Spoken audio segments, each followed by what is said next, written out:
শোনো শোনো, ওই সাহাবা বলল, না না, আমি এই কাজ করব না। কেন করব না? আল্লাহর নবী সাল্লাল্লাহু আলাইহি ওয়াসাল্লাম যেই আংটি আমার হাত থেকে খুলিয়া ডাপিয়া দিয়েছে, ছুঁড়ে দিয়েছে, ওই আংটি আমি কভুও হাত লাগাবো না। জোরে বলো না আল্লাহু আকবার। ও ভাই, আল্লাহর নবীর হাদিস আমরা ফলো না করিয়া ওই সোনার আংটিগুলো হাতে লাগাই, যখন আমাদের মৃত্যু হয়ে যাবে ওই হাতের মধ্যে আর সোনার আংটি রাখা হবে না। ও মা,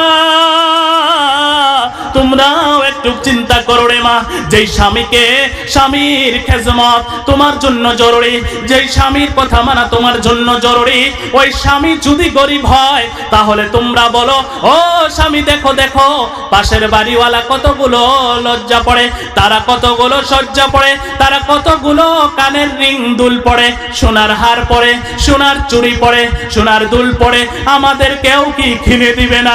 আমাদের কেউ কি বানিয়ে দিবে না? ও মা শোনো শোনো, এই যে স্বামীকে জোর করে নেওয়া, এইটা জায়েজ নাই, এইটা জায়েজ নাই। ও মা, তোমরা যে জোর করে ওই সোনার অলংকার গুলো নিলা, তুমি মরে যাওয়ার পর ওই সোনার অলংকার কিন্তু খুলে নেওয়া হবে।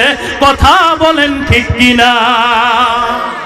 এবার যখন আমাকে গোসলখানায় নিয়ে যাওয়া হবে, একটা একটা করে ওই দামি পোশাকগুলো খুলে নেওয়া হবে। ওই পোশাক, যেই পোশাক পরিয়া আমি সাজসজ্জা করিয়া বেড়াইতাম, ও মা শোনো শোনো শোনো রে, যেই পোশাক তোমাকে আল্লাহর নবী পর্দা করার জন্য বলেছে, আমার আল্লাহ রব্বুল আলামিন কোরআন শরীফের মধ্যে স্বয়ং পর্দা করার কথা তোমাদেরকে বলেছে, তোমরা পর্দা করো নাই, হাফ কাপড় পিন্দিয়া বেড়াইছো, টাইট কাপড় পিন্দিয়া বেড়াইছো, ওই কাপড়গুলো কিন্তু দামি দামি কাপড় তোমার শরীর থেকে খুলিয়ে নেওয়া হবে। এবার চিন্তা করে দেখো রে, চিন্তা করে দেখো, তোমরা মরে গেলা, তোমার নামের এলান হলো, তোমাকে গোসল দেওয়া হলো, তোমাকে এবার কাপড় পরানো হবে, তোমাকে 3 টুকরা কাপড় দেওয়া হবে, ওই 3 টুকরা কাপড় দিয়ে তোমাকে পেছাইয়া মুখখানাটা বাহির করিয়ে রাখা হবে।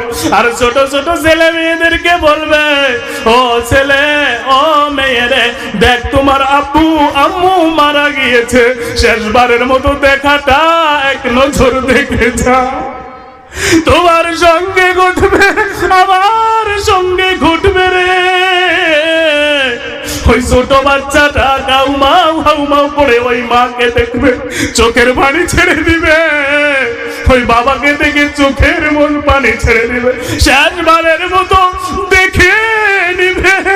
যখন তোমার আমার কাফনটুকু হয়ে যাবে, ওই 4 পাওয়ালা খাটলির মতো তুলে নেওয়া হবে, তোমাকে আমাকে খাটলিতে পড়ে কলেমা শাহাদাত পড়তে পড়তে কবরস্থান পর্যন্ত নেওয়া হবে।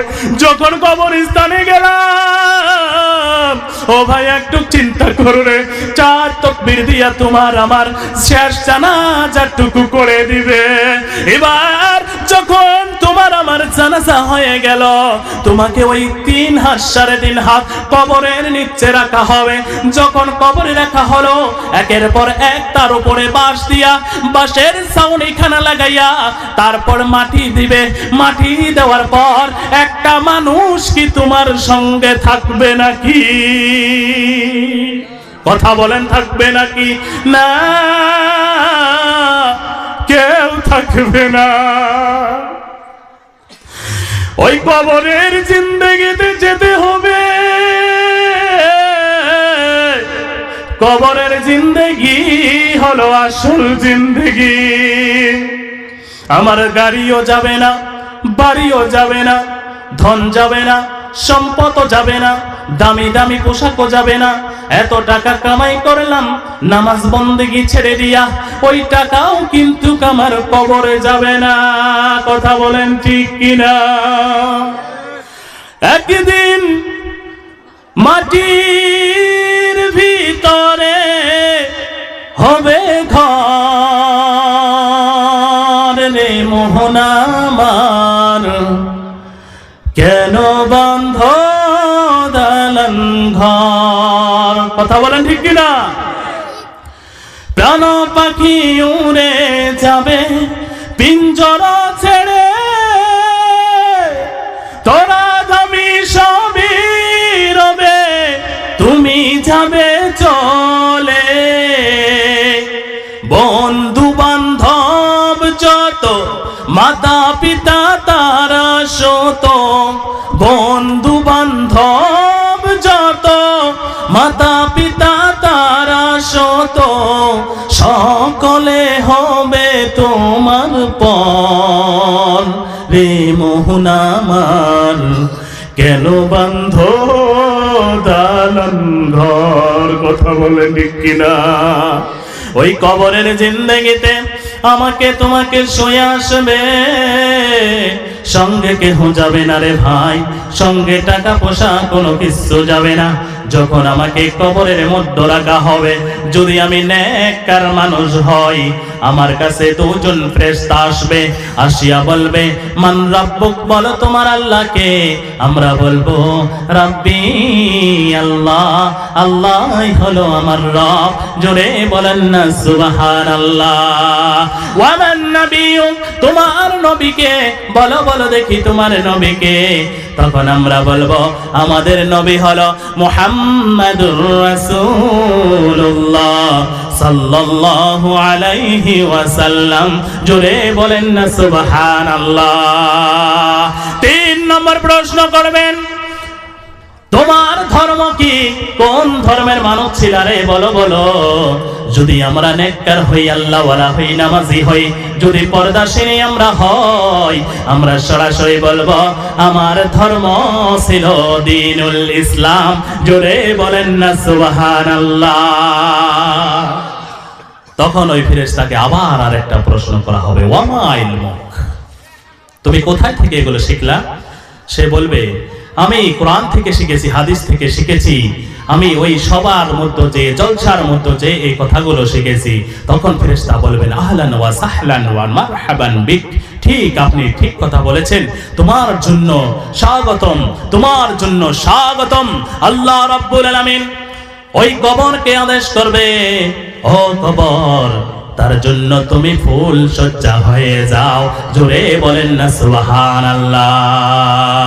ওয়া বাবুন ইলাল জান্নাহ, জান্নাতের দিক থেকে একটা দরওয়াজা খুলে দেওয়া হবে, কবরের মধ্যে জান্নাতি হাওয়া আসতে থাকবে। বলো সুবহানাল্লাহ। ওয়াল মালবাসুহু ফিল জান্নাহ, তার শরীরের কাপড় আর কাফনের কাপড় থাকবে না, তার শরীরে হবে জান্নাতি কাপড়। বলেন সুবহানাল্লাহ। এবার ফেরেশতা বলবেন নাম, ঘুমাও, নাম কানাউমিল আরুস, ঘুমাও, ঘুমাও। কোন ঘুম? যে ঘুম বাসর রাতে একজন স্বামী আর স্ত্রী গভীর মিলামেশার পর সুন্দর একটা যে ঘুম দেয়, তার মতো সুন্দর আর হতে পারে না। কানাউমিল আরুস, ও জান্নাতীরা, তোমরা ওই বাসর রাতে বর যেমন কনেকে নিয়ে একটা সুন্দর ঘুম দেয়, তেমন একটা কবরে ঘুম দাও। বলো সুবহানাল্লাহ।